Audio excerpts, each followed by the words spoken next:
Welcome to this session on essential annotations in Spring Boot.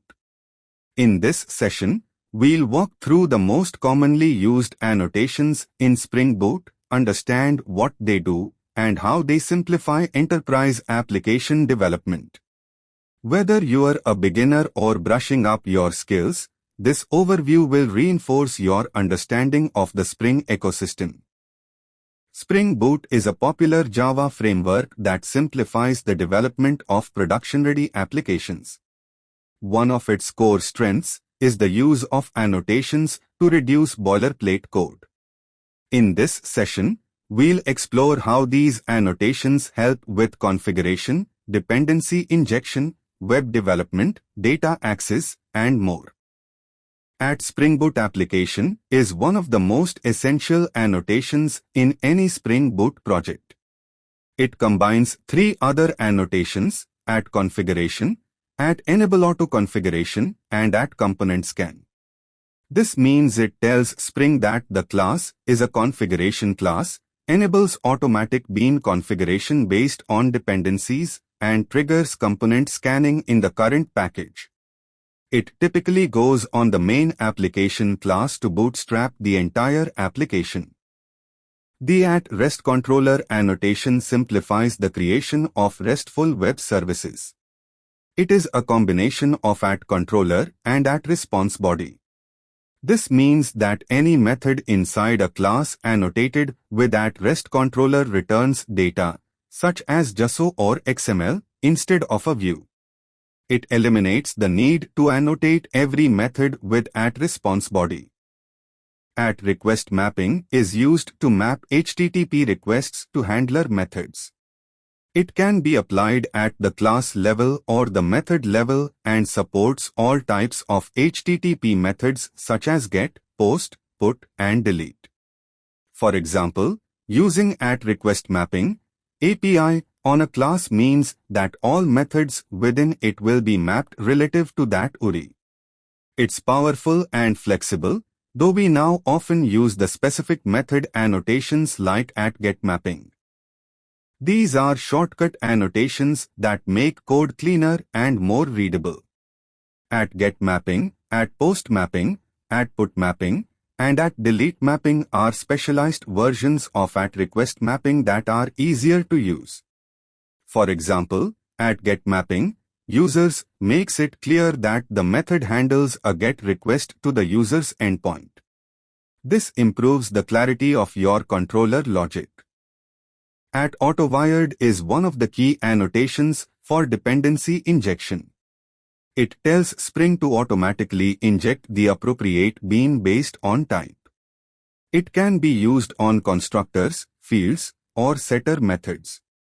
Using constructor-based injection is now considered the best practice for better testability and immutability. These annotations define Spring-managed components.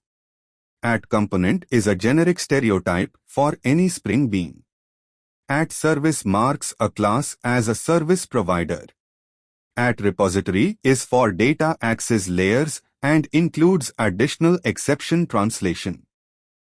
@controller is used in MVC applications to handle web requests. All of these are detected through component scanning. The @value annotation is used to inject values from configuration files like application.properties or application.yml. For example, @value $server.port will inject the configured port number. It's extremely useful for externalizing configuration and making applications environment independent. @configuration tells Spring that the class contains one or more bean definitions. Methods inside such classes can be annotated with @bean to explicitly declare a bean. This is useful for adding third-party beans or customizing behavior outside of the usual component scanning mechanism. @enable auto configuration tells Spring Boot to automatically configure beans based on class path settings and dependencies. For example, if Spring sees that a web server dependency like Tomcat is present, it automatically sets up embedded server beans. This is part of what makes Spring Boot applications quick to start and easy to develop. Add components can tells Spring where to look for components to register as beans. By default, it scans the package of the class annotated with Spring Boot application. You can customize it by specifying base packages explicitly to include or exclude specific components. When working with databases, Spring Boot often uses JPA annotations. @entity marks a class as a JPA entity. @table maps it to a specific database table. @id defines the primary key, and @generated value configures automatic key generation. These annotations simplify ORM and integrate seamlessly with Spring Data JPA. When working with databases, Spring Boot often uses JPA annotations. @entity marks a class as a JPA entity. @table maps it to a specific database table. @id defines the primary key, and @generated value configures automatic key generation. These annotations simplify ORM and integrate seamlessly with Spring Data JPA. In this session, we covered the most commonly used Spring Boot annotations. These annotations simplify configuration, streamline development, and promote best practices. For deeper understanding, consult the official Spring documentation or community tutorials like Building. Thank you for watching, and happy coding with Spring Boot.